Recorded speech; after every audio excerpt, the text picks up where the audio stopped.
반갑습니다. 네, 초대해 주셔서 감사합니다.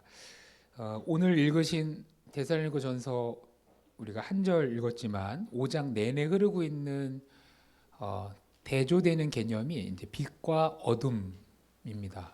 낮과 밤. 그래서 하나님과의 관계 속에 있는 이들을 이제 낮에 속했고, 또 그렇지 않는 이들을 이제 어둠에 속했다라고 하죠. 우리는 다 지금 낮에 속했습니다. 그렇죠? 우리 옆에 분 잠깐 볼까요? 우리 서로 인사합시다. 당신은 빛 가운데 거하십니다. 한번 예. 하나님 또 예수 그리스도의 복음의 그 빛 가운데 우리가 거하는데, 오늘 읽으신 말씀에는 비록 우리가 낮에 속했으나 어둠의 공격을 당한다는 거예요. 어디에 공격을 받나 했더니 바울이 에베소서의 전신갑주의 이미지를 가지고 떠오르면서 우리의 가슴과 우리 머리에 어둠의 공격이 있다는 거죠. 이 가슴과 머리가 이 근동에서는 해석이 참 다양하겠지만 생각하는 거, 행동하는 거의 범주에 들어오겠죠.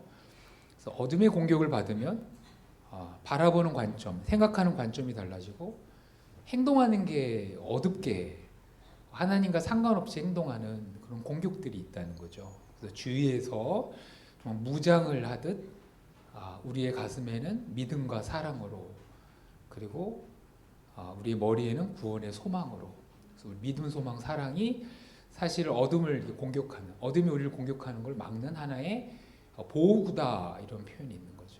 젊은이들과 상담하다 보면 세상을 너무 무섭게 보고 또 자기 자신을 너무 하찮게 보는 크리스찬들을 간혹 만나요. 나는 참 하찮아요 이런 말을 하지 않지만 세상에 비해 너무 제가 작아 보여요. 세상 사는 게 너무 두렵고, 그러니 불안하니까 뭔가를 많이 모아야 될 것 같고, 조급하고 쫓기고, 그런 가운데 비전이라는 거를 가지면 그 비전이 우리를 살리는 비전이 아니라 우리를 죽이는 비전이 되죠. 이걸 한번 따라해 줄래요? 도망자의 비전. 뭐가 소중해서 지키기 위해서 사는 비전이 아니라 두려워서 도망가듯이 이렇게 비전을 품는. 이거 안 이루어지면 나는 큰일 날 텐데, 그때 필요한 게 뭡니까? 믿음과 소망과 사랑이죠. 그래서 믿음과 소망과 사랑을 기독교 교육학자 코메니우스라는 인물은 이걸 멋있게 정의했어요.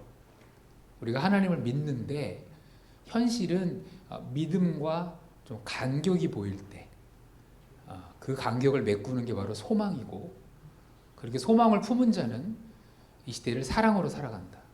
하나님이 이 땅을 통치하는 거를 제가 믿습니다. 근데 왜 악이 존재하죠? 하나님의 통치가 온전히 이루어질 거를 소망합니다. 그래서 저는 이 세상을 향해 사랑으로 살겠습니다. 하나님, 내가 너무나 연약해 보이고 하찮아 보입니다. 근데 하나님이 날 사랑한다는 걸 믿습니다. 근데 이 제 연약함과 하찮음이 또 여전히 존재하니 소망합니다. 온전히 하나님의 사랑을 내가 느끼고 발견할 수 있도록 도와주십시오. 그래서 저는 또 오늘날 사랑으로 살겠습니다.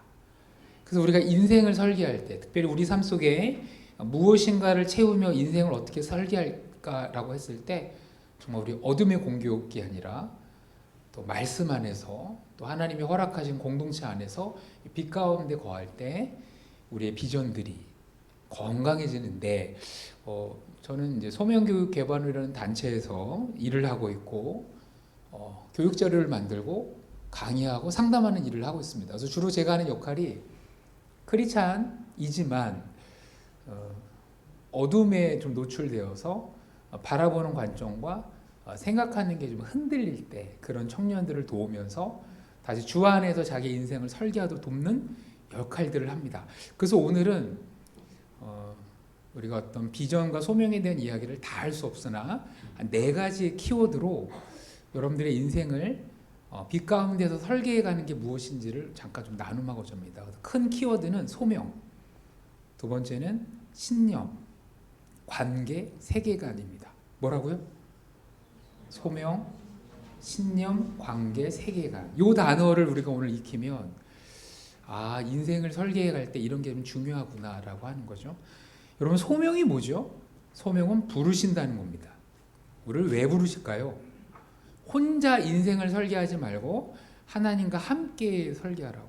특별히 우리가 빛 가운데 거하는 자의 가장 중요한 특징은 하나님과 사귐이 있는 겁니다. 근데 이제 어둠 속에 노출되고 빛을 좀 잃어버릴 때 나타나는 증상은 뭐냐면 고립되는 거죠. 하나님 없이 혼자 하려고 하는 겁니다. 그래서 소명이라는 단어는 우리 인생을 혼자 설계하지 말고 하나님과 함께 설계하라는 두드리심입니다. 마치 우리 예배당이 우리 인생입니다. 이 인생을 우리가 여기를 아름답게 꾸며나갈 때 홀로 하지 말라고 이 문에서 하나님 이렇게 부르시면서 두드리시죠. 그럴 때 우리가 주를 향해 문 열고 주님과 함께 내 인생을 함께 꾸려가겠습니다 하는 게 소명입니다. 이걸 우리가 영접이라는 단어를 쓸 수도 있고요. 그분을 향해 초대하는 의미를 쓸 수도 있습니다. 한 번은 우리 중학교 친구들에게 복음을 소개한 다음에 예수님을 우리 삶 속에 초대할까? 라고 이렇게 제안했을 때 너무 어려운 개념입니다. 초대라는 거, 영접이라는 거. 그래서 한번 우리 몸으로 기도한 적이 있습니다. 입으로 주를 초대하는 게 뭔지 이게 생경한 우리 또 중학교 친구들에게 집에 가면 방이 있지 끄덕끄덕, 방에는 또 방문도 있니 끄덕끄덕. 주님께 기도하는 게 좀 어려우면 좀 가까이 되겠습니다. 예. 주님께 기도하는 게 좀 어려우면 입으로 기도하는 게 좀 힘들면 몸으로 기도하는 거란다. 그래서 인생의 가상의 문을 잡고 하고 여는 거다. 주를 향해 내 삶에 초대할 친구들이 있다면, 그렇게 하고 싶은 친구들이 있다면 인생에 한번 문고리를 잡고 우리 하나님께 한번 열어볼까? 또 그래도 한 100여 명 되는 우리 청소년 친구들이 눈을 감고 이렇게 문고리를 잡더라고요. 저만 눈 뜨고 다 눈 감고 있었는데 문의 종류가 그렇게 다양한지 그때 처음 알았습니다. 이렇게 미닫이, 이렇게 미닫이를 열고 양문 미닫이. 그래서 가상의 문이니까 어떤 애는 트렁크 위에서부터 올려 이렇게 해서 좀 오버인데 사실 그래서 우리가 때로는 우리 인생에서 좀 지치고 힘들잖아요. 그러면 때로는 그 자리에서 이렇게 기도하십시오. 주님, 이 순간에 오십시오. 이 순간에 와달라는 거를 언어로 서술하는 게 너무 힘들 때는 그냥 여십시오. 멈춰서서 여십시오. 취업 준비하는 과정, 또 시험 공부하는 과정, 또 관계에서의 고통들, 또 연애에서의 복잡함들 문 여셔야 됩니다. 소명은 혼자 설계하라는 부르심이 아니라 함께 하자는, 고립되어 있지 말고 하나님과 함께 하자는 거죠. 여러분, 하나님과 함께 하면 뭐가 달라질까요? 한번 따라해 주실래요? 신념이 바뀐다. 여러분, 신념이라는 건 뭐냐면요, 소중함에 대한 체계입니다.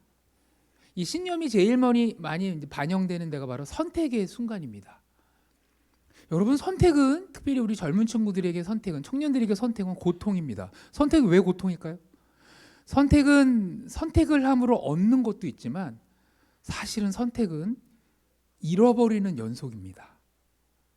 선택은 하나를 얻고 나머지의 가능성은 떠나보내는 게 선택이기 때문에 진짜 소중한 것이 무엇인지 자기 자신에게 신념이 체계화되어 있지 않으면 잃어버리는 거에만 집중하지 얻는 거에 대한 기쁨이 없어요. 우리 오늘 예배 마치고 한 해 가상인데요, 마치고 이제 뒤에 가면 정말 엄청 맛있는 음식 10가지가 준비되어 있다고 했을 때 그 중에 우리는 한 가지만 먹을 수 있어요. 10개 중에 하나를 선택하기 전까지는 가능성으로 10개가 다 내 거기 때문에 뿌듯해요. 그죠? 뿌듯해요. 생각만 해도. 근데 하나를 딱 선택하는 순간 하나를 얻지만 사실은 가능성 9개는 사라집니다. 그래서 선택은 고통이에요. 그래서 많은 크리스찬 청년들이 선택하는 걸 두려워하는 이유가 잃어버리는 게 싫어서, 선택을 미루거나 유보하거나 또는 선택을 누구한테 떠넘기는 일들이 자기 안에 진짜 소중한 게 뭔지가 아직 신념화되지 않기 때문에 선택이 두려운 거죠. 하나를 선택하고 사라지는 9개를 향해 너희들도 좋아 보이지만 나는 정말 소중한 걸 하나 선택했으니 나는 이걸로 행복하겠어. 왜?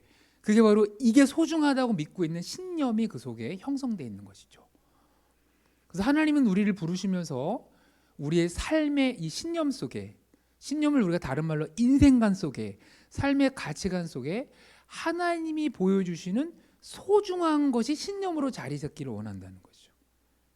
그런 상황에서 우리 옆에 분 잠깐 보실까요? 이렇게 인사하실까요? 당신에게는 신앙이 신념화되어 있습니까? 한번 물어보실까요? 예, 시작. 당신에게는 신념이 신앙화되어 있습니까? 이게 왜 중요하죠? 신념이 신앙화되어 있다는 건 뭐냐면요.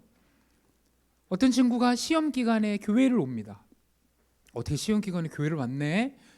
그럼요. 물론 이제 공부하는 것도 중요하지만 예배드림이 하나님께 나옴이 더 소중합니다라고. 그래서 신념은 바로 방금 얘기한 것처럼 소중함 중에 더 소중한 게 있고 덜 소중함이 있다라는 거에 대한 나름대로의 체계를 갖고 있는 게 신념이죠. 그래서 어떡합니까? 정말 소중한 걸 위해서 덜 소중한 거를 포기하리라. 그래서 그 포기할 때 떠나보내는 것에 대한 미련이 없는, 또 그거를 말로 설명할 수 있어야 돼요. 정말 소중한 걸 위해서 제가 사실 오늘 예배 안 와도 할 게 많겠죠. 그러나 정말 예배드림이 너무 소중해서 이곳에 왔습니다. 이게 이제 누구한테 이제 혼날까봐 온 것도 아니고 다른 이유로 온 게 아니라 진짜 신념 안에 신앙이 신념화되어 있는 거죠. 그래서 하나님은 여러분들을 끊임없이 부르시는 이유가 뭐냐면 성경 속에서 말하고 있는 소중함이 나도 정말 그게 소중합니다가 될 때까지 계속 하나님 우리를 훈련시키시기 원한다는 거죠. 그럼 도대체 성경에서 말하는 소중함이 뭘까요? 그게 바로 관계입니다. 그리고 그걸 다른 말로 우정이라는 말로 쓸 수 있습니다. 한번 따라해 주실래요? 관계, 우정. 성경에서 말하는, 그래서 우리가 인생을 설계해 갈 때 인생을 설계해 가는 그 신념이 돈도 중요하고 명예도 중요하고 우리의 욕망도 중요하지만 하나님이 우리에게 꼭 주고자 하시는 관계와 우정, 하나님과 우정 맺고 옆에 있는 지체들과 우정 맺고 세상과 우정 맺듯이 우리가 어떤 직업들을 선택하고 살아가겠습니다. 그게 바로 관계적으로 직업을 바라보고 관계적으로 비전을 바라보는 연습이죠. 그런 상황에서 여러분 혹시 들어오실 때 받으셨던 강의안 같은 거 있나요? 표 하나?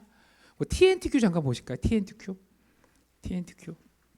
이 TNTQ는 뭐냐면 관계 중심적으로 우리 인생을 설계해 갈 때 우리에게 한번 해볼 수 있는 질문들입니다. 주로 우리가 인생을 설계할 때 대부분의 어떤 이제 하나님이 없이 이제 빛 가운데 없이 자칫 잘못 인생을 설계할 때 주로 나에게 얻어지는 돈, 그 돈으로 내가 하고 싶은 거를 하고 또 그게 행복이야. 저는 방금 얘기한 게 무조건 나쁜 것만은 아닙니다. 근데 더 소중한 게 있다는 거죠.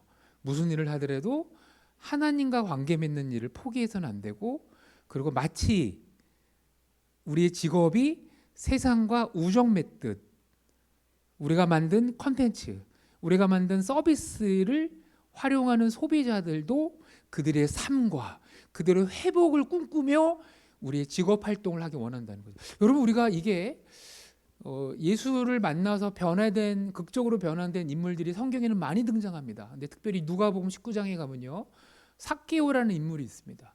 삭개오는 예수를 만난 다음에 하나님을 찬양하겠습니다라는 고백도 아마 했겠죠. 근데 오히려 본문에는 먼저 삭개오가 예수를 만난 다음에 그동안 관계 맺지 않았던 사람들과 관계를 맺는 변화를 보여줍니다. 신경 쓰지 않았던 가난한 자들에게 자기의 소유의 절반을 주겠다고 그러고, 부당하게 돈을 뺏은 자들에게는 보상하겠다라는 관계의 다름을 보여주기 시작하죠. 여러분, 하나님 나라를 보셨나요? 하나님 나라는 어디서 임하죠? 하나님 나라가 건물을 통해 임합니까? 그렇지 않습니다. 성경에는요, 하나님 나라가 마치 관계 속에 임하는 것처럼 그런 사상이 흐르고 있습니다. 여러분 보세요. 출애굽한 이스라엘 백성들을 향해서 하나님 백성답게 살아라 십계명을 주셨습니다. 십계명은 다 관계법입니다. 하나님과 어떤 관계를 맺고 이웃과 어떤 관계를 맺고, 성령 충만한 초대교회 사람들도 하나님을 예배하고 고아와 가부들을 식사 자리에 초대하는 새로운 관계를 시작하는 거죠. 이거를 아주 극적으로 보여준 인물이 이사야입니다. 이사야는 앞으로 진짜 그날이 오면, 아마 이제 하나님이 통치하시는 그날인 건데, 그날이 오면 이상한 일이 벌어지는데 사자와 이리가 어린 양과 뛰어놀 것이다. 여러분, 사자와 이리에게 어린 양은 뭐죠? 먹이죠. 그 잡아먹는 대상과 우정을 나누는, 왜 이 띄워놓음의 의미가 뭐죠? 띄워놓으면 육질이 좋아진다 그런 의미가 아니라 새로운 관계를 맺는 거죠. 독사구려 어린이가 손 놓고 장난쳐도 물지 않는 새로운 관계. 그래서 여러분들이 인생을 설계할 때 하나님이 여러분들을 부르셔서 여러분들의 신념 체계 안에 관계 맺음이 너무 소중하구나. 하나님과 관계 맺고 이 세상과 거룩한 관계 맺음이 나의 소중한 신념이 되기를 하나님 부르십니다. 그것에 대한 구체적인 적용을 좀 하기 위한 워크숍으로 만들어진 게 바로 TNTQ를 합니다. TNQ. 한번 따라해 주실래요? 누군가의 어떤 필요를 어떻게 채워서 어떤 가치를. 우리는 주로 직업 그러면 돈을 생각합니다. 직업 그러면 나에게 오는 보상을 생각합니다. 괜찮죠? 괜찮습니다. 근데 돈과 보상은 열매입니다. 뭐에 대한 열매죠? 직업으로서 내가 만든 상품과 서비스로 관계 맺음에 대한 열매로서 돈이 오는 거죠. 그래서 우리는 너무 돈 하면 안 됩니다. 그 속에 있는 사람을 생각해야 되고 관계를 생각해야 되죠.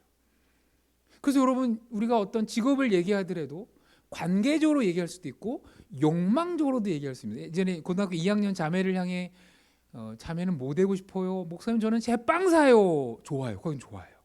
왜 이렇게 제빵 사고 되고 싶어요? 그랬을 때 관계적으로 말한다는 게 제가 만든 빵을 이런 사람이 먹어서 그들이 이렇게 필요를 채워서 이렇게 회복되면 좋겠어요 라고 관계적으로 말한다면 정말 그런 제빵사는 신뢰를 주고 빵을 만드는 거에도 하나의 멋있는 철학을 갖고 있는 건데 이 자매는 아직 이제 그런 거를 배우지 못해서 왜 이렇게 제빵사가 되고 싶어요 라고 순수한 욕망에 충실합니다. 목사님 저는 빵이 너무 좋아요.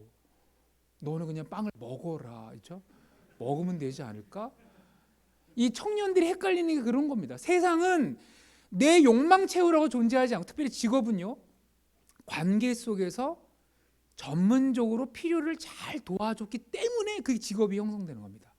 이걸 한번 따라해 주실래요? 직업이란 하고 싶은 것이 아니라 필요를 채우는 것이다. 하고 싶은 걸로 직업을 꿈꾸셔도 됩니다. 근데 관계를 생각해야 됩니다. 내가 하려는 그 일이 나만 좋은 일이 아니라 정말 그 일을 통해 제가 원래 강의할 때 두 손을 막 쓰다 보니까 마이크가 좀 왔다 갔다 합니다. 좀 죄송합니다. 저도 마이크가 좀 버겁습니다. 사실 그래서 고정시키면 좋았을 텐데 그래도 다 들리죠. 그래서 좀 강의를 좀 귀엽게 하지 않습니까? 예, 좀 환기하고 그렇죠. 예, 좋습니다. 여러분, 내가 좋아하는 일이 직업이 아니라 사실은 좋아하는 일을 하십시오. 근데 그게 나만 좋아서가 아니라 그들한테도 실제적인 필요를 채워줘야 그게 전문성이고 거기에서 돈도 발생하는 거고 신뢰가 발생하는 거죠. 여러분, 단골집이 왜 존재하죠? 그곳에 그거를 먹으러 가고 그 필요를 채우러 가면 어김없이 늘 약속대로 그 필요를 채워주는 곳이 있기 때문에 단골이 되는 거죠. 그래서 원래 직업의 속성은 사실은 관계적이고 거기에 필요가 흘러갑니다. 필요. 여러분, 설렁탕을 집에서 끓여 드셔야 되는데 왜 설렁탕 전문점이 존재할까요? 집에서 설렁탕을 끓이면 너무 불편해요. 그죠? 갑자기 아빠가 결단합니다. 이제 설렁탕은 집에서 끓이리라. 그것도 24시간을 새벽 4시에 이제 큰아들 깨우죠. 일어났는데 네 차례야. 가스레인지 앞에 가서 이제 쉬졌고 계속 지켜봐야 되죠. 근데 이제 고통은 뭡니까? 이제 맛이 없어. 24시간 했는데 집에 온 집이 누린내 꼈는데 그러니 어떡합니까? 그러지 마시고 3대 때 내려오는 설렁탕 비법을 우리가 알고 있으니 그게 직업이죠. 전문점이죠. 보통은 10,000원, 특은 13,000원. 그냥 집에서보다 김치가 맛있을걸요? 뭐 약간 이게 이제 전문성이죠. 그래서 여러분 보세요. 옛날에는 존재하지 않았는데 오늘날 존재하는 직업들 왜 그게 생겨나죠?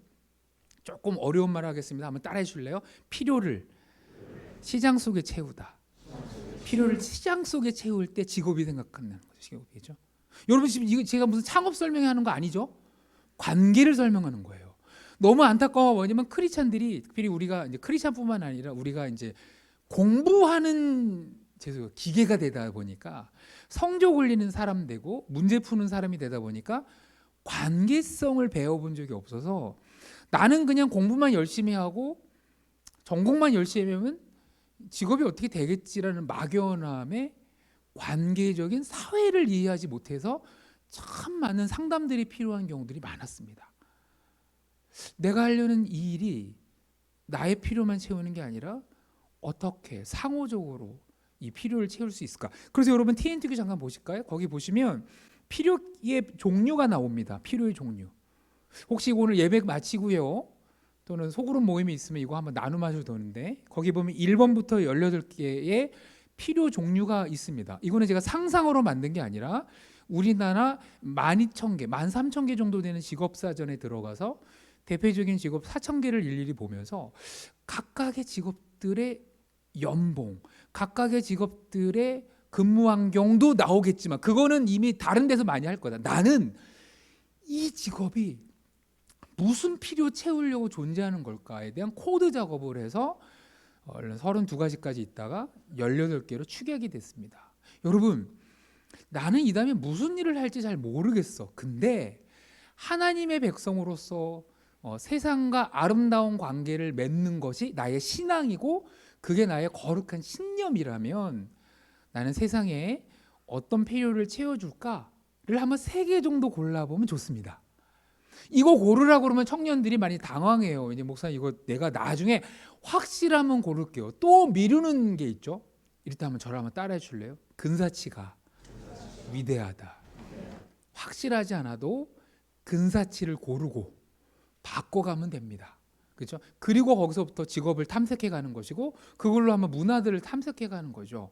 그렇지 않으면 늘 인생을 설계할 때 처음부터 하는 느낌이 있습니다. 근데 그게 아니라 요 코드표에서 한번 3개 정도 골라보고 그곳에서 내 전공을 한번 비교해보고 거기서부터 한번 또 계속 고쳐 나갈 때, 특별히 이제 직장 또 전공을 갖고 있는 분들은요, 전공 갖고 한번 3개를 골라보고 전공과 직장을 내려놓고 그냥 내가 원하는 거, 나는 사람들에게 이런 걸 좀 도와주고 싶어, 이런 필요 채워주고 싶어, 한번 3개 정도 고르면 좋습니다. 그런 차원에서 우리 옆에 분 잠깐 볼까요? 옆에 분 서로 한번 인사해 볼까요? 당신에게는 뭐가 필요하신가요? 물어볼까요? 예. 그래서 여러분, 청년의 시절에는 어린아이의 그 습성을 벗어야 되는 게 뭐냐면, 어린아이는 자기 필요에만 집중합니다. 내가 뭐가 필요한 자기만 집중해. 자기만. 그죠? 자기만. 근데 어른이 된다는 거는 자기 필요도 알고 타인의 필요에 대해서도 이제는 공감해야 되고 민감한 거. 그게 어른의 연습입니다. 여러분, 부모님은 뭐가 필요하실까요? 여러분들 섬기시는 우리 목사님, 또 우리 교회에 계시는 어르신들은 뭐가 필요하실까요? 생각하셔야 돼요. 내 필요 채우는 것과 더불어 그래서 기꺼이 그분들의 필요를 채우고, 또 옆에 있는 지체들한테는 뭐가 필요할까요? 특별히 여기 아마 조장이라고 할까요? 리더가 있으면 멤버가 있는 구조인가요? 리더들은 끊임없이 멤버들의 필요를 걱정합니다. 그죠? 근데 여러분, 멤버들이요, 조장의 필요도 생각하십시오. 그게 바로 어른 되는 연습이고 건강의 신념. 그래서 제가 가끔 이 강의를 하면서 청소년 친구들한테는 앞에서 열심히 가고 있는 이 목사님은 뭐가 필요할까? 이렇게 얘기할 때가 있어요. 강의 잘 안 듣던 맨 뒤에서 이제 고기 쓰고 있던 어떤 청소년 아이가 갑자기 한마디 합니다. 너무 정확해. 그래서 그날 좀 강의가 잘 안 됐었는데 내가 목이 없대. 그래갖고 이제 목사님은 목이 필요해요. 저는 그 친구를 축복했어요. 왜 그럴까요? 목에 필요가 있는 사람 봤으면 걔가 옷을 만들면 무슨 옷을 만들어요? 목 있어 보이는 옷을 만드는 거죠. 여러분, 이건 공부를 떠나서 사실은 옆에 있는 지체들이 필요, 우리 가족의 필요, 또 교회의 필요, 또는 교회는 이 지역사회의 필요, 한국 교회는 이 나라의 민족의 필요, 세계 열방의 필요. 하나님, 정말 저들이 회복되기 위해서 무엇이 필요할까요? 바로 그것이 관계의 비전입니다.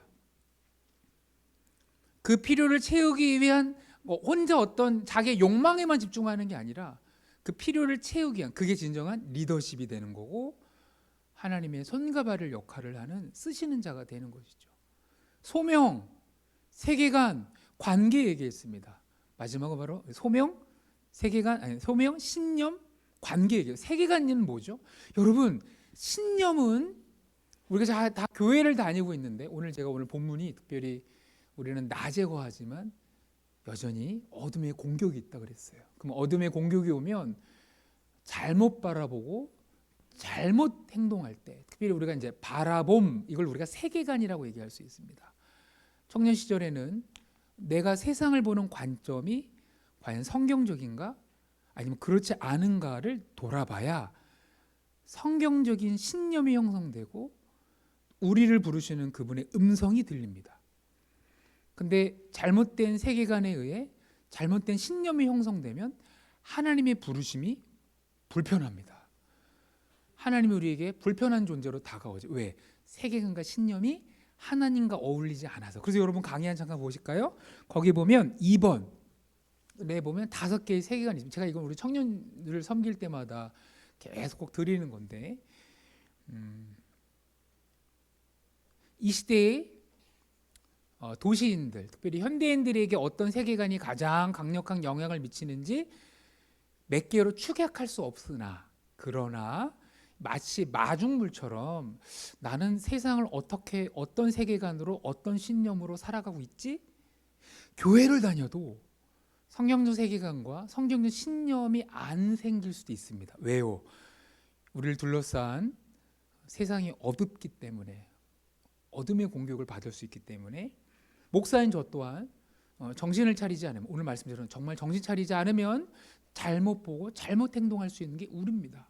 그래서 세상에서 우리를 압도하고 있는 일반적인 도시 세계관 4개를 한번 갖고 왔고, 성경적인 세계관 하나를 합쳐서 5개의 세계관이라고 거기 좀 정리가 되어 있는데요. 주의사항. 나는 오래전부터 모태신앙이고 교회를 많이 다녔는데도 불구하고 왜 나는 성경적이지 않은 세계관이 끌릴까요? 그럴 수 있어요. 그러니까 훈련이 필요한 거고, 말씀이 필요한 거고, 기도가 필요한 거고, 끊임없이 성경적인 관점으로 빛 앞으로 나가고 나 가운데 행동하기 위한 우리의 훈련이 필요한 거죠. 거기 잠깐 보실까요? 그럼 나는 어떤 세계관을 갖고 있을까? 어떻게 살필까요? 한번 저를 따라해 주실래요? 나는 나를 찾기 위해 어디로 달려가는가? 그게 나의 세계관을 정확히 반영할 수 있습니다. 첫 번째 세계관이 성경적인 세계관입니다. 나는 하나님이 나를 지으신 걸 믿어. 그래서 나는 나를 찾기 위해 말씀으로 가서 나를 발견하려고 해.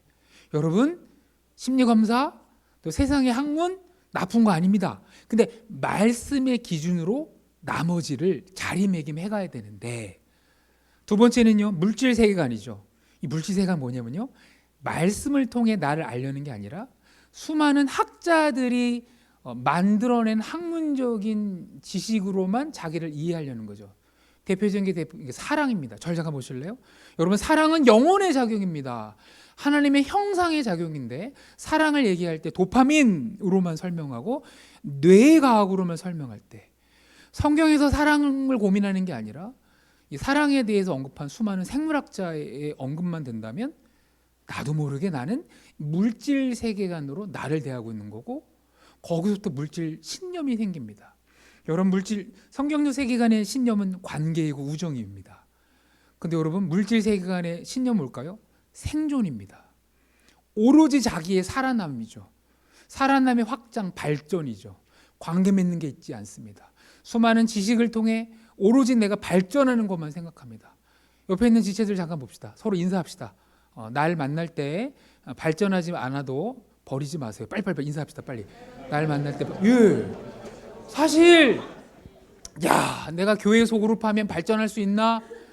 예배드리면 그 관점으로 보면 안 되는 거예요. 나는 하나님의 형상으로 지음받았기 때문에 관계 맺고, 하나님과 관계 맺고 지체들과 관계 맺는 게 이거는 필수적인 양식이야라고 받아들이는 게 세계관인데, 어느 순간 잠깐 이 교회 소그룹하는 시간분에 그냥 다른 책을 한 번 더 읽고 나를 더 발전시키는 거로 가야 되지 않아? 나도 모르게 물질 세계관 속에 고립됩니다. 세 번째는 내가 어디서부터 왔을까? 나는 우주의 에너지에서 왔어. 여러분, 이게 도시인들의 영성입니다. 하나님께로부터 우리는 왔다고 믿는데, 하나님을 거부한 물질 세계관이 강력하게 도시인들에게 나타났는데, 도시인들에게는 풀리지 않는 하나의 고통이 시작됩니다. 그게 뭘까요? 공허함이죠. 생존에 위협되는 게 없어요.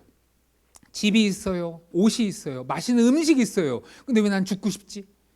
이렇게 영혼이 공허하지?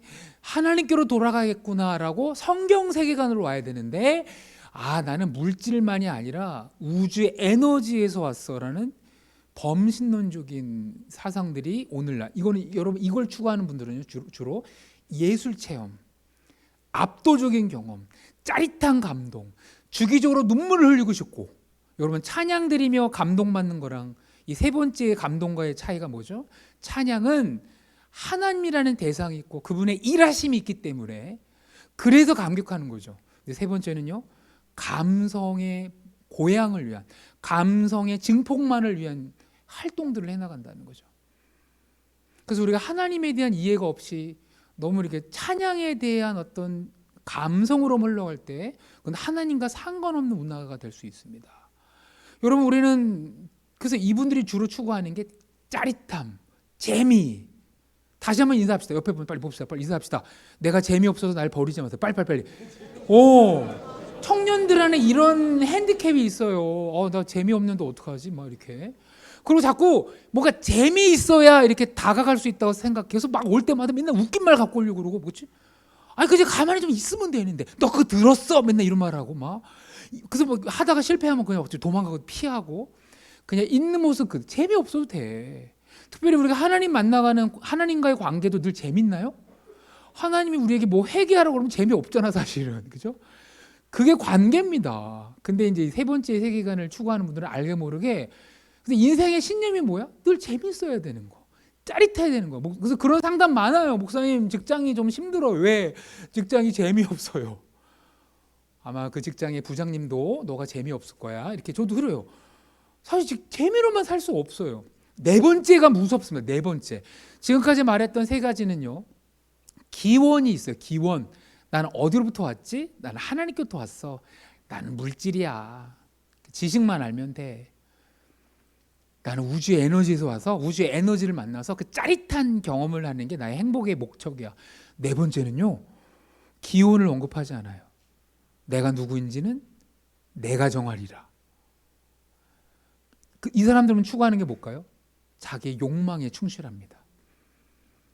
그래서 여러분 여기에 자칫 잘못하면 이 세계관에 하나님이 종속되는, 하나님이 서브하는 개념으로 들어오면요, 이상한 신앙이 됩니다. 하나님은 누구예요? 내 욕망을 이루어주는 분.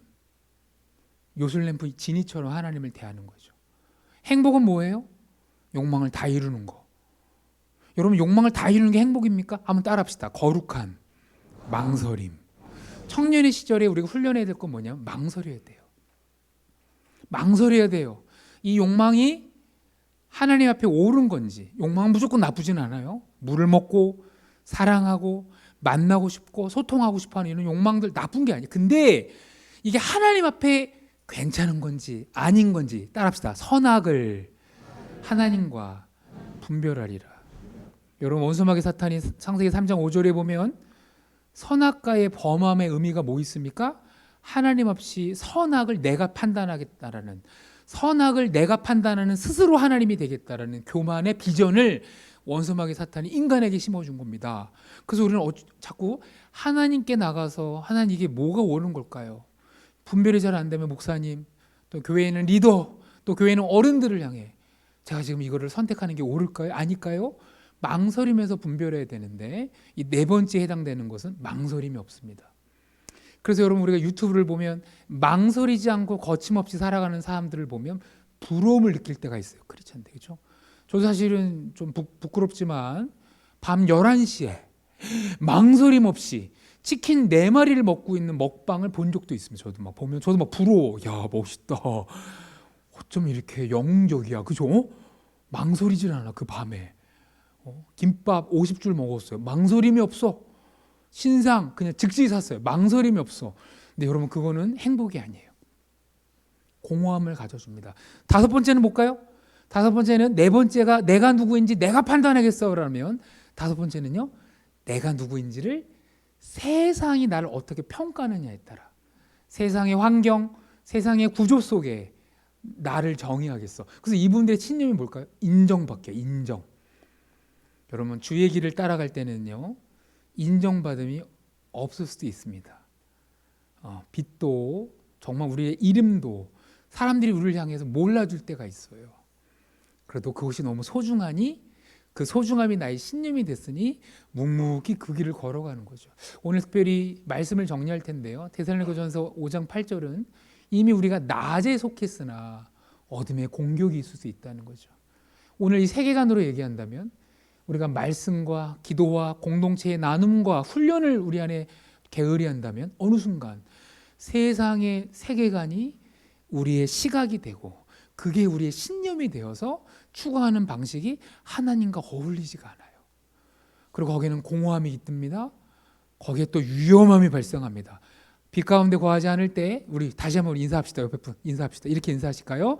당신 안에 괴물이 있습니다. 예, 정말 우리 안에 괴물이 있어요. 우리 안에 죄성이라는 괴물이 있기 때문에 정말 하나님 없이 선정한 목표, 하나님 없이 세팅한 인생의 방향들, 나도 해치고 주변도 해치고 왜 이렇게 열심히 사는데 인생이 쓰레기 같을까요? 하나님 없이, 빛 없이 낮 가운데 거하지 않기 때문에 인생이 그렇게 된다는 거죠.